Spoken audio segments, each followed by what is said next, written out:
Ntunulira ensi Uganda ne neewuunya. Naye nnyina ekintu kimu kye njijjamu oba kye njiyigamu.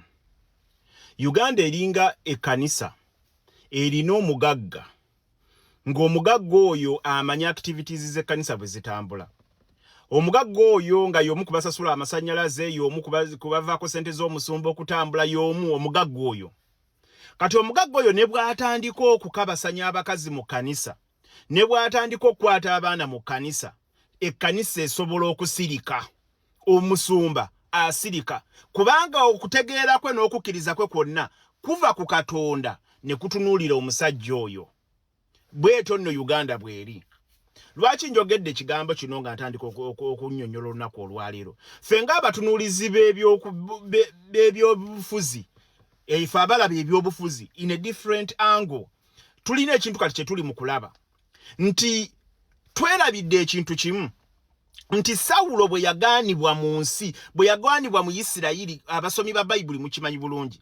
Sawulo bwe yagaanibwa mu Isirayiri, tewaliyo nabbi, tewaliyo munnaddiini, olaba n'abasamize bamwekweka.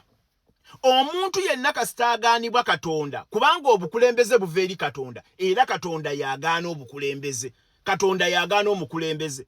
Kisobola okutwala ebbanga eddene, kisobola okutwala ebbanga eddene obukulembeze obugaaniddwa okuvaawo.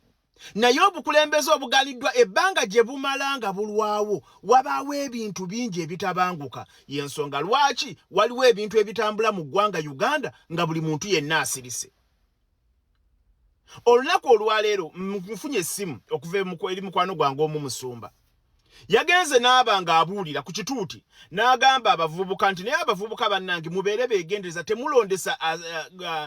temulondesa excitement, naye mulonde generation gye mwagala okulaba.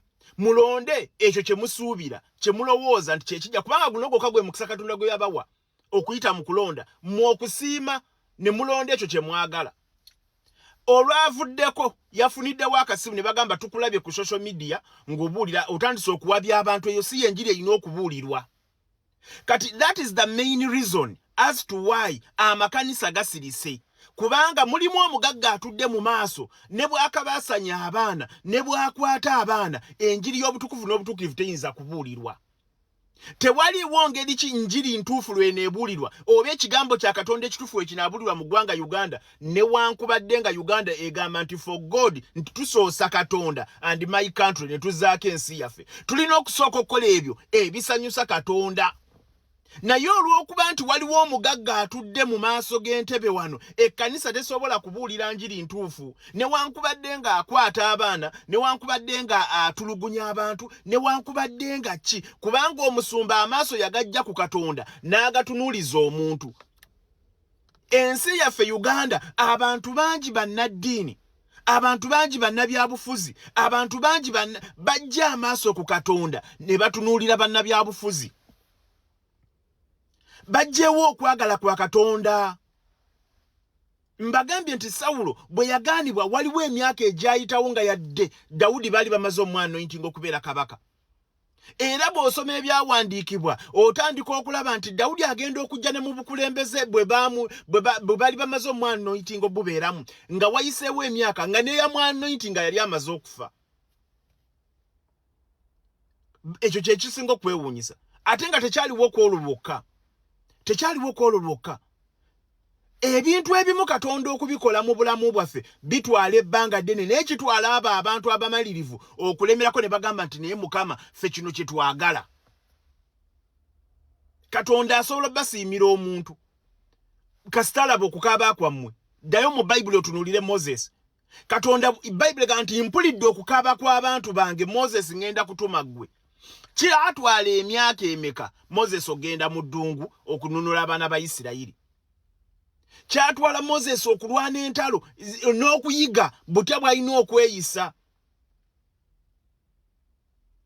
Kati gwalowooza nti olutalo olw'okukomyawo sanite mu nzikiriza, okukomyawo sanite mu masomero, okukomyawo sanite mu malwaliro, okukomyawo sanite okulaba nti ensi teriimu, ensi etambula nga buli muntu yenna aginyumirwa, tolowooza nti kintu kyangu. Kigenda kutwala buli muntu yenna. mbagambye nti Uganda eringe kanisa ino omugagga nga mu kanisa omwo yabayamba okusasula biruzi zaayo. Era ye kanisa tesobola kubuulira butukuvu na butuukirivu. Tesobola.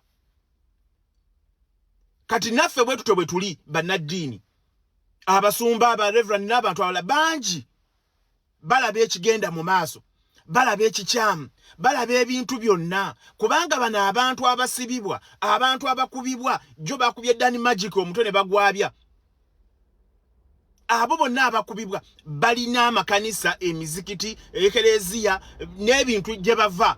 Naye abantu ababatwala tebasobola kubyogerako. Lwaki? Kubanga waliwo omugagga atudde mu ntebe ali wali alindiridde ogeza okyogereko akuggyeko obuwagizi, akuggyeko alekerawo okusasulira bbiiro. Twerabidde nti naye bwe tuba tuyitiddwa okuweereza, tuweereza Katonda so si baana b'abantu. Tuweereza Katonda so si baana b'abantu.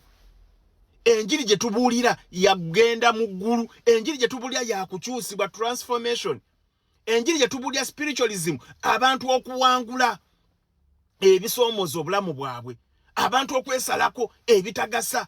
Naye kizibu nnyo omuntu okconnectinga ne Katonda bw'ebanga ekkanisa oba omuzikiti oba ki nga teguzeeyo ku doctrine ntuufu kwe gutambulira. Kizibu. Kizibu. Kati obunnanfuusi bungi mu kanisa. Kyovudde olabanga bambega bangi obuulira enjiri ne bw'oba obuulira totaddemu politics naye era bakuwooninga.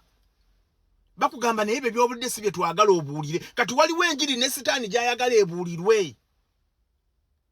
Waliwo enjiri sitaani gy'ayagala ebuulirwe. Waliwo ebigambo sitaani by'ayagala bye biba biyita ku mitimbagano. Ebyo ebigambo si byangu nno kwawula. Si byangu. Era ojja kulaba nga abantu bakwataakinga ebyo biki by'oyogerako, tolina byogerako, sirika. Gwe sigala ng'obuulira njiriyo. Gwe sigala ng'okola kino. Naye mbabuulira ekintu kimu nti Sawulo bwe yagaanibwa Katonda.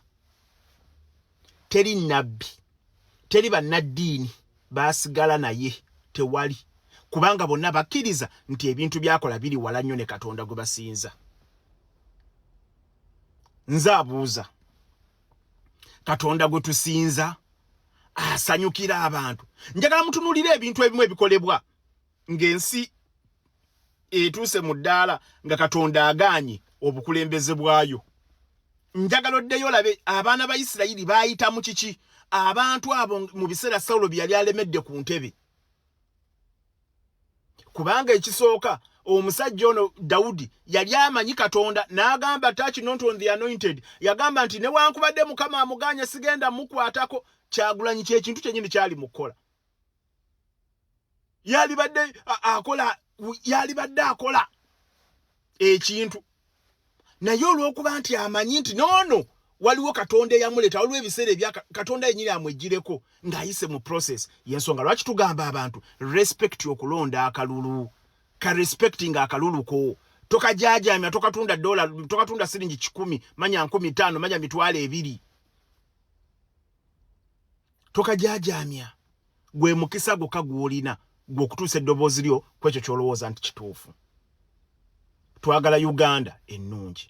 Twagala Uganda ewangula, eyitawo. Twagala Uganda ffenna gye tugenda okubeeramu nga twenyumiza nga temuli mu busosoze bw'amawanga. Because ffenna mu maaso ga Katonda we are one. Katonda atulabanga abantu. Katonda tatulabanga bisolo.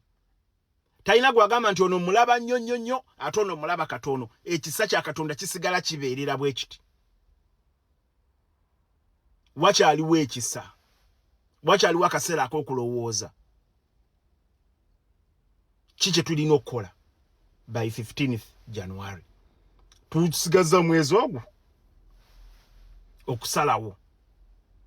Naye Mukama atuyambe tusalewo bulungi. Londa generation gy'oyagala okulaba. Londa generation egenda okomyawo democracy mu ggwanga. Bana dini eddemu okubanga ye first stepping stone eri abakulembeze. Ng'abasumba ba bishop ba reverend ba masheikh bonna bayina obuyinza oba ekisa ekyogera eri obukulembeze. Mukama abakuume nno.